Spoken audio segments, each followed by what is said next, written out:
British हुक्मरानों को भी बेहद पसंद आया और कुछ ही समय में ये शहर ब्रितानी हुकूमत का एक महत्वपूर्ण केंद्र बन गया। इलाहाबाद हाईकोर्ट इसका एक जीवंत उदाहरण है।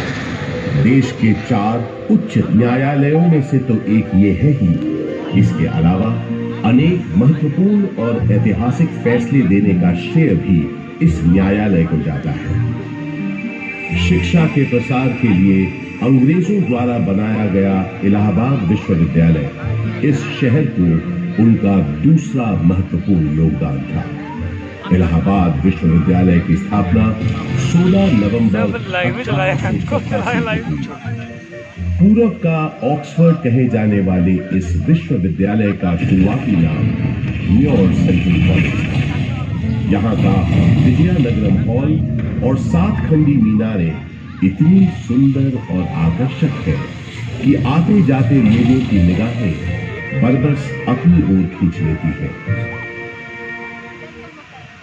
20वीं सदी की शुरुआत से ही इलाहाबाद हिंदी साहित्य का एक बहुत बड़ा केंद्र बनकर उभरा। ऐसी ही कुछ प्रसिद्ध शख्सियतों के नाम एकाएक तब याद आते हैं जब इस शहर से जुड़े साहित्यकारों की बात होती है, जैसे हास्य व्यंग के मशहूर शायर अकबर इलाहाबादी साहब, फिराक गोरखपुरी जो उर्दू के जाने माने शायर तो थे ही, अंग्रेजी भाषा के भी प्रकांड पंडित थे, महादेवी वर्मा हिंदी की सशक्त कवियत्री जो आधुनिक मीरा के नाम से भी जानी गई, सुमित्रा नंदन पंत हिंदी साहित्य के छायावादी युग के महत्वपूर्ण स्तंभ, मधुशाला के लेखक और हिंदी साहित्य के पुरोधा कवियों में से एक हरिवंश राय बच्चन और अपने नाम ही के अनुरूप हिंदी भाषा के निराले कवि सूर्यकांत त्रिपाठी निराला, जिनकी ये कविता तो अद्भुत है। देखा मैंने उसे इलाहाबाद के पथ पर, वो तोड़ती पत्थर, चढ़ रही थी धूप गर्मियों के दिन, दिवा का टमटमाता रूप, उठी झुलसाती हुई लू, हुई जूं चलती हुई धूप, गर्द चिंगी छा गई, प्राय हुई दोपहर, वो तोड़ती पत्थर, देखा मैंने उसे इलाहाबाद के पथ पर, देखा मैंने उसे इलाहाबाद के पथ पर। कला और साहित्य के साथ साथ राजनीति का भी खास गढ़ रहा है प्रयागराज। स्वतंत्रता संग्राम के अनेक शूरवीरों और गणमान्य व्यक्तियों का नाता इस शहर से रहा है, जैसे पंडित मोतीलाल नेहरू, राजश्री पुरुषोत्तम दास टंडन, महामना मदन मोहन मालवीय आदि। स्वतंत्र भारत के पहले प्रधानमंत्री पंडित जवाहरलाल नेहरू का जन्म इसी शहर में हुआ था। उनका घर आनंद भवन स्वाधीनता संग्राम की गतिविधियों का एक बड़ा केंद्र था, जिसकी वजह से प्रयागराज भी आजादी की लड़ाई का एक महत्वपूर्ण हिस्सा बन गया। आजादी की बातें करें तो मुझे याद आता है सन 1857 का स्वाधीनता संग्राम, जिसका गवाह मैं खुद रहा। अनेकों भीषण लड़ाइयां मैंने देखी। एक बार तो मुझे लगा था कि बस हमें विदेशी हुकूमत से छुटकारा मिल ही गया, लेकिन इसे बदकिस्मती कहें कि अंत में बाजी पलट गई। परंतु इन युद्ध की वजह से इलाहाबाद एक दिन के लिए ही सही भारत की राजधानी बना। वो दिन था 1 नवंबर 1858। उस दिन प्रयागराज के मिंटो पार्क में एक शाही दरबार लगा था, जिसमें लॉर्ड कैनिंग ने महारानी विक्टोरिया का महत्वपूर्ण घोषणा पत्र पढ़ा।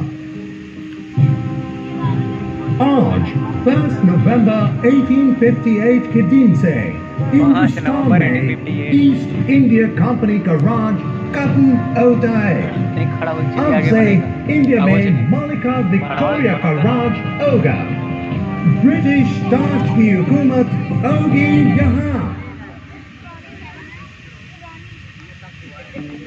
उस दौर से निकलकर समय के साथ थोड़ा आगे बढ़े तो मुझे याद आता है अपने चारों ओर बाहें फैलाए ये विशाल पार्क, जिसके आंगन में खड़ा मैं आज आपको ये कहानी सुना रहा हूं।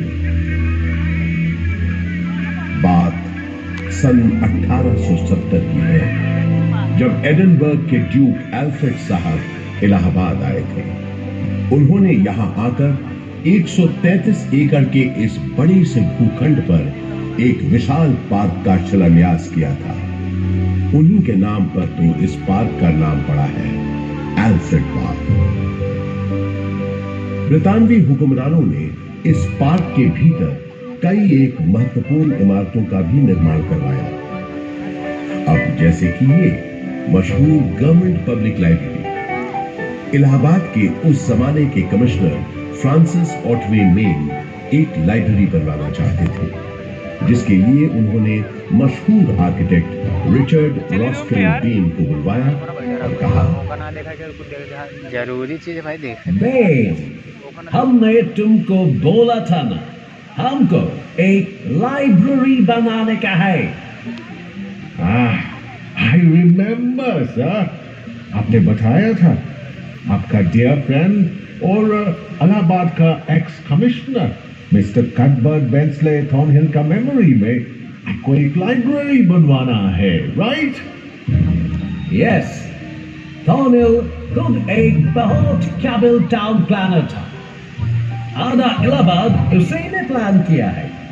ये लाइब्रेरी उसकी मेमोरी को फिटिंग ट्रिब्यूट होना चाहिए। ओह, आप बिल्कुल बेफिक्र रहें सर।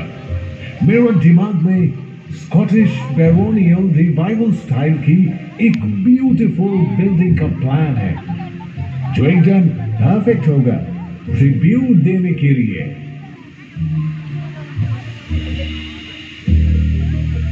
वादे के मुताबिक श्रीमान बेन ने एक बहुत ही खूबसूरत इमारत बनाई, जिसे उस जमाने में थॉर्नहिल मेन मेमोरियल के नाम से जाना जाता था। और आज हम इस शानदार इमारत को गवर्नमेंट पब्लिक लाइब्रेरी के नाम से जानते हैं। यहाँ इस लाइब्रेरी में लगभग 1.25 लाख से भी ज्यादा किताबें और अन्य ऐतिहासिक दस्तावेज मौजूद हैं। पूरे उत्तर प्रदेश में सबसे बड़ी लाइब्रेरी यही है। विक्टोरिया मेमोरियल कोलकाता में है, ये तो सब जानते हैं, लेकिन उससे थोड़ा छोटा मगर बेहद सुंदर विक्टोरिया मेमोरियल यहाँ प्रयागराज में भी मौजूद है। ये बात बहुत कम लोग जानते हैं। इसी पार्क के अंदर महारानी विक्टोरिया की याद में बनी सफेद संगमरमर की इस न्यू गोथिक शैली की छतरी या कैनोपी का निर्माण सन 1905 में हुआ था, और इसी कैनोपी में उनकी 7.5 फुट ऊंची मूर्ति का अनावरण अगले साल 1906 में हुआ। आजकल वो मूर्ति लखनऊ म्यूजियम में रखी है। इसी विक्टोरिया मेमोरियल के बगल में अंग्रेजों ने एक बैंड स्टैंड भी बनवाया। उस जमाने में ब्रिटिश सरकार के ज्यादातर जलसे और दावतें इसी पार्क में हुआ करती थी। उन कार्यक्रमों के दौरान यहाँ पुलिस बैंड बजाने का रिवाज था।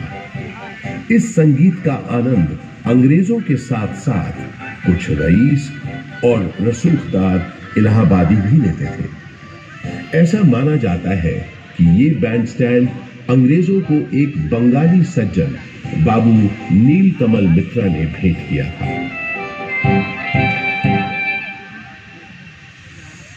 पंडित बृजमोहन व्यास और कुछ अन्य गणमान्य व्यक्तियों के प्रयासों से इलाहाबाद संग्रहालय की एक छोटे से स्तर पर शुरुआत सन 1931 में ही हो गई थी।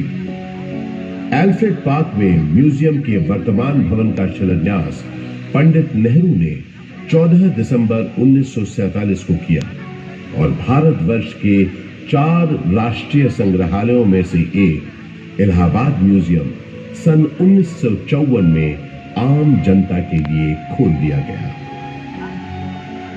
यहाँ पुरातन शिल्पकृतियां, प्राचीन पाषाण प्रतिमाएं, कांसे की दुर्लभ वस्तुओं और पांडुलिपियों के अलावा 75,000 से अधिक कलाकृतियों का एक विशिष्ट संग्रह है। वास्तुकला के इन धरोहरों और अद्वितीय संग्रहालय के अलावा ये पार्क एक ऐसे स्वतंत्रता सेनानी के नाम के साथ भी जुड़ा है जो कभी फिरंगियों के हाथ न आया और हमेशा आजाद ही रहा। वो महान स्वतंत्रता सेनानी थे चंद्रशेखर आजाद। भारत के स्वतंत्रता संग्राम में इनका अभूतपूर्व योगदान रहा है। मशहूर क्रांतिकारी दल हिंदुस्तान रिपब्लिक एसोसिएशन को हिंदुस्तान सोशलिस्ट रिपब्लिक एसोसिएशन के नाम से न सिर्फ उन्होंने पुनर्गठित किया, बल्कि भगत सिंह, रामप्रसाद बिस्मिल, अशफाक उल्लाह खान जैसे अनेक क्रांतिकारियों को उसमें शामिल भी किया। सन 1931 में चंद्रशेखर आजाद एक खुफिया और बेहद महत्वपूर्ण काम के लिए इलाहाबाद आए और 27 फरवरी के दिन उन्होंने अपनी पार्टी के एक सदस्य